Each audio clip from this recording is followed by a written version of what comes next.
Chegamos no capítulo que mais tem versículos de Gênesis, por enquanto, nos seus demais aí, a gente vai aprender junto, né? Tem 67 versículos no capítulo 24 e dá uma novela, dá um filme aqui, eu acho que a Record já fez, porque realmente esse capítulo 24, ele é muito fácil de entender, né? Você vai lendo, mesmo que seja muito comprido, você vai lendo e fica legal, fica interessante, né? E ele é tranquilo de se buscar a interpretação. Então eu espero que você aprenda aqui comigo algumas coisas, é um capítulo muito legal e que tem um desfecho melhor ainda, que você vai entender, tá bom? Se você não viu o vídeo anterior do capítulo 23, para complementar esse vídeo, aproveita para assistir, tá bom? Então olha só, o capítulo 24 diz assim: Abraão manda seu servo ir buscar uma mulher para seu filho Isaac, né? Então, se você não lembra, no capítulo 23, Sara, esposa de Abraão, faleceu, e aí, né, Abraão fica sozinho agora, com o seu servo lá, né, cuidando de toda a sua fazenda, sua casa, suas coisas, e aí ele fala, né, para o seu servo: olha, preciso que você vá buscar uma mulher para o meu filho Isaac, né? Para continuar aí a genealogia do Senhor que o Senhor preparou, né? Aquela genealogia abençoada, né?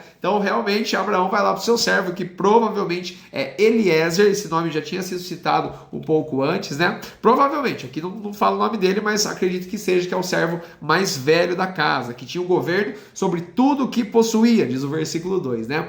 E aí ele começa a falar: olha, só que tem um detalhe, eu não quero que você busque uma mulher aqui dessa terra, da terra dos cananeus. Eu quero que você vá até a minha terra, a minha casa, a minha parentela, a minha família e busque uma mulher de lá. Eu não sei quem é, não sei quando vai ser, não sei como. Eu quero que você busque lá. Então o que acontece, né? Ele vai até lá, mas fica assim: ai meu Deus, e agora? Tal, como é que eu vou achar, né? E é interessante essa relação de Abraão com o seu servo, e eu vou te explicar um pouquinho, né?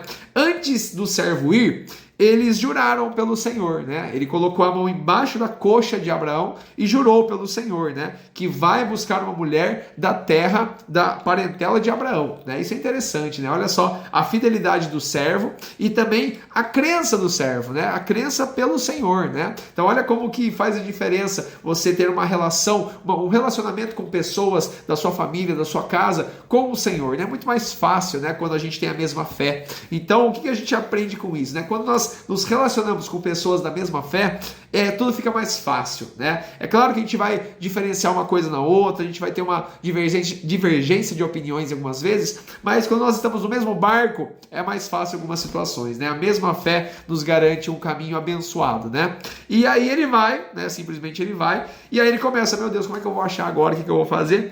E aí ele toma a atitude mais sábia de todas, que é orar, né? O servo lá no versículo 12 diz assim, né?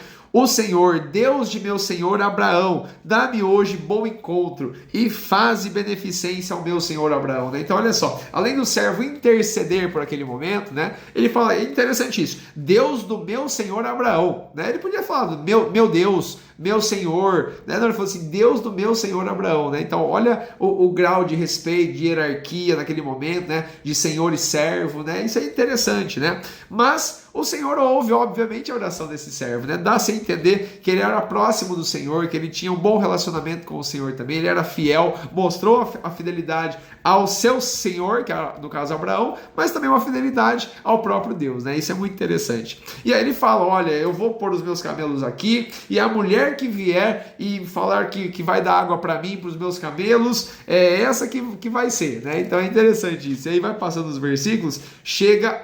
Não, olha que detalhe. No versículo 15, e sucedeu que antes que ele acabasse de falar, eis que Rebeca chegou. Então olha só, antes dele terminar a oração ali, Rebeca chega e já fala, começa a mostrar ali, né, pegar o cântaro e tudo mais. É muito interessante isso, é muito interessante. Antes que ele acabasse de falar. Existe uma passagem bíblica que diz, né, que Deus sabe de todas as coisas antes que venha ao nosso pensamento, né? Antes que a gente fale, antes que a palavra seja formada na nossa boca, a gente vai falar, Deus já sabe. Deus sabe a intenção do meu coração, do seu coração, Ele já sabe. O que isso nos aplica nos dias atuais, né? Deus sabe o que você passa, o que você vê, o que você assiste, o que você quer, o que você ouve, deseja, a forma como você faz. Deus sabe de tudo, não tem como fugir do Senhor. Mas a atitude que você tem que tomar para com Ele, que é essa que é a diferença do nosso dia a dia, né? Ele sabe. Agora, o quanto eu e você temos o buscado de todo o coração, para realmente a gente colocar em prática isso. Senhor, eu preciso da Tua palavra, eu preciso da Tua direção, do Teu caminho. O Senhor sabe de tudo. Eu não sei de nada, eu preciso do Senhor. Isso é muito interessante, pessoal. É isso que a gente aprende aqui nessa pequena passagem que eu citei para você. E aí, né, eles começam a conversar, tal e tudo mais. E aí, quando se confirma tudo isso, né, é interessante, no versículo 21 ele fala assim, né, e o varão estava admirado de ver Rebeca, porque ela era muito formosa à vista, né. E aí ele fez assim, ele calou-se, diz no versículo 21, que ele se calou para saber se o Senhor havia prosperado a sua jornada ou não. Então, esse texto é muito legal. Nesse versículo 21, olha só, ele travou a boca, fechou a matraca, para realmente entender se Deus tinha o abençoado, tinha ali firmado realmente essa promessa, respondido essa oração dele, né? Realmente isso é muito interessante. Então ele ficou caladinho ali, esperando a confirmação do Senhor, que veio, né? Porque olha só como são as coisas. Nos próximos versículos, eles começam a conversar. De quem que você é filha? Onde você mora? Eu não sei o quê, e tal. Só confirmação, só confirmação. O que a gente aprende com isso, né? Que quando a gente ora ao Senhor e está buscando algo, Ele vai nos confirmar de várias formas. Eu já falei isso para você várias vezes. Deus não fala audivelmente para todos. Deus não aparece para todos. Deus não fala, não. Deus ele confirma através de situações, no dia a dia, no trabalho, na escola, em casa, na faculdade, né? Na internet, aonde for. Ele te confirma e você vai saber. Só que você precisa o quê? Fechar sua boca, você precisa entender aquilo, você precisa falar assim, é o Senhor que abençoou, é o Senhor que fez, é o Senhor que falou, é o Senhor que agiu. Fica muito claro, né? Não há dúvidas na bênção de Deus sobre a minha e a sua vida. Você precisa ter certeza disso, né? Quando o Senhor fala, obviamente tem que interpretar e falar assim, chegou a hora, é agora, é isso mesmo, né? E aí vai se passando os versículos, né? Eles vão até a casa e tudo mais. Também era o irmão de Rebeca se apresenta, no caso Labão, né? E aí o que acontece? Aí eles começam a conversar, o servo fala tudo que aconteceu, quem é ele, de onde ele veio, né? E também se confirma essa palavra para eles, né? Eles entenderam que aquele era um homem de Deus, que aquilo era uma situação que o próprio Senhor criou. E é interessante no versículo 50, quando eles chegam na casa de Labão, eles falam assim, né?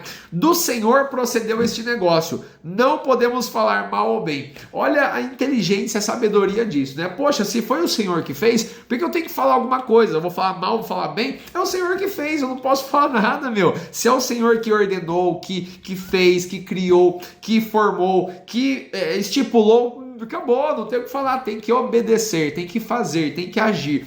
Ponto final. E na nossa vida, quando o Senhor fala, você tem colocado críticas, você tem colocado empecilhos, você tem feito, qual que é a sua reação diante aí da palavra do Senhor, né? Você tem que entender isso, tá bom? Toma muito cuidado. Esse é o versículo 50 para você entender, tá bom? E aí, né, o que acontece? Vai passando os versículos, tem mais, eu parei no 50, ainda tem mais um pouquinho de vídeo aí, né? E aí os versículos foram passando e finalmente perguntaram para Rebeca, né? Rebeca, você vai com eles?